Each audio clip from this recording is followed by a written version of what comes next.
Terima kasih saudara, kita akan lanjutkan lagi dengan Pak Ardono sebagai Kepala Balai Pengelola Transportasi Darat wilayah 15 ya Pak, betul, Provinsi Kalimantan Selatan. Pak, tadi tentang berkaitan dengan ada 162 armada, kemudian secara realnya hanya 76 ya Pak ya. Itu seperti apa Pak? Itu apakah itu akhirnya tidak bisa menampung dong? Jadi banyak penumpang juga yang telantar misalkan seperti itu, seperti halnya di daerah-daerah lain, atau bagaimana Pak?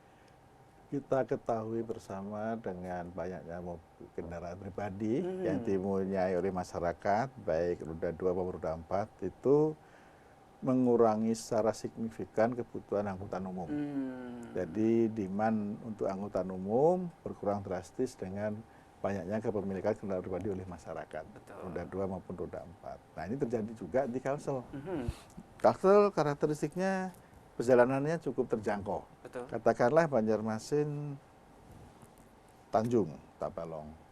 Itu orang masih ada yang mau naik sepeda motor. Banyak juga ya. Banyak juga. Ke Batu Ya? Licin masih ada. Itu karena emang struktur jalannya emang lurus ya Pak? Kondisi jalan ya beberapa titik mungkin ada masalah, tapi secara umum sebagian besar bagus ya. Bagus ya. Dan masih bisa diterima untuk kondisi keselamatannya, sehingga banyak berlalu lintas menggunakan kendaraan pribadi. Nah ini mengurangi banyak angkutan umum, sehingga tadi dari yang terdaftar 162 tinggal 70 yang aktif. 76 yang aktif ya. Nah, Oke. Itu yang kami targetkan untuk diperiksa. Plus 11 tadi jadi 87. Nah, kami asumsikan mungkin ada itu juga. Mungkin yang 11 itu apa? Bisa apa Pak? Pariwisata. Pariwisata. Ya. Tapi itu ditambahkan untuk arus mudik ini atau bagaimana? Enggak. Jadi bisa tambahan atau pada masa-masa liburan seperti ini banyak yang menyewa untuk wisata. Sehingga dan itu harus wajib diperiksa juga ya Pak ya? Kelaikannya. Sebagaimana kita pernah dengar ya, banyak bis peserta mengalami kejadian kecelakaan tunggal ya, misalnya remnya blong, maupun kecelakaan dengan melibatkan kendaraan lain. Nah ini kita antisipasi. Nah dari itu kita targetkan 90 ya. Nah selama 6 hari tadi 90 kita akan lakukan rem cek di 3 lokasi tadi. Sampai hari Senin kemarin sudah tercapai 98. Nah, jadi ada dari 162 tadi ternyata ada juga yang mulai jalan. Nah, jadi yang tercatat oleh kami 98. Itu hasilnya 42% yang bisa diterima laik, dan sisanya mungkin 58% yang tidak memenuhi. Itu tidak berarti tidak boleh operasi. Tidak boleh beroperasi. Bukan tidak boleh operasi. Bukan kurang dikit-dikit. Kurang sedikit. Kacanya pecah, berarti harus dilengkapi sebelumnya. Ya. Jadi itu semacam biaya tambahan. Ya, dan itu bisa ditolerir karena ya, tidak mengganggu kinerja secara keseluruhan, tapi harus diganti. Kalau misalkan dinyatakan bahwa armada itu tidak layak jalan atau tidak layak jalan, itu seperti apa itu Pak? Tadi karena yang meriksa itu kan kompeten, maka dia bisa mutusin, Pak ini harus diganti, Pak ini kacanya diganti, spionnya diganti. Yang paling penting sehingga armada itu dinyatakan ini tidak bisa jalan misalkan seperti itu. Itu banyak yang gundul, itu kan sangat berbahaya, remnya blong. Nah, itu teman-teman penguji tadi bisa menentukan, memutuskan itu. Nah itu harus perbaiki. Jadi tahan dulu, jangan operasi dulu, perbaiki dulu.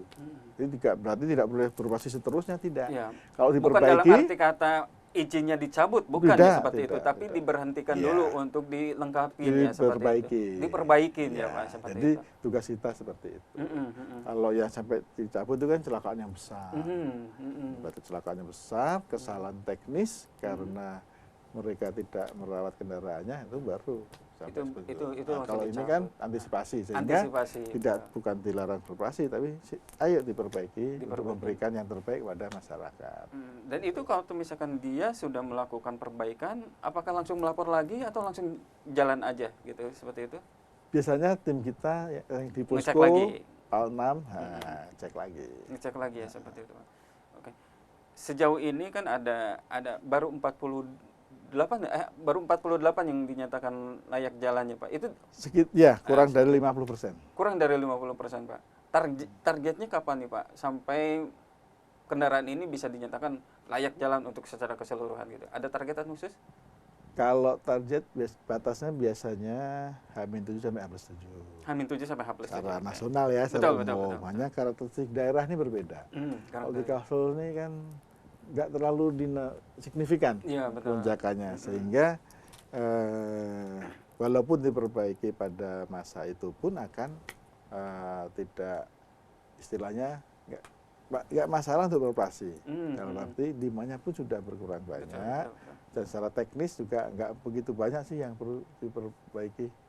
Jadi ya sedikit-sedikit aja, tapi tetap kita harus nyatakan ini harus ditambah. Misalnya terlepas apakah banyak penumpang atau tidaknya ya Pak ya. Karena kan kalau misalkan sekarang ini perkembangannya tiket pesawat mahal, akhirnya mereka pilihannya itu ke darat, ke darat dan ke lautnya itu seperti itu. Kalau dari pengamatan Bapak sejauh ini dari transportasi darat khususnya di terminal ataupun di tempat yang lainnya, apakah mengalami peningkatan juga dari jumlah penumpang?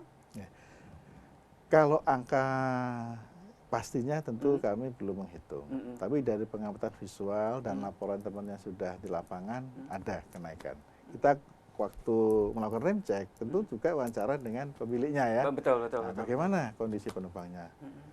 Masih biasa saja Pak. Ini di hari-hari kemarin. Nah, pada masa H-7 ini kelihatannya ada penambahan penumpang yang cukup kelihatan lah. Kelihatan ya. Walaupun tidak terlalu memenuhi sebagaimana dulu ya, ketika kendaraan pribadi masih belum banyak yang punya. Betul.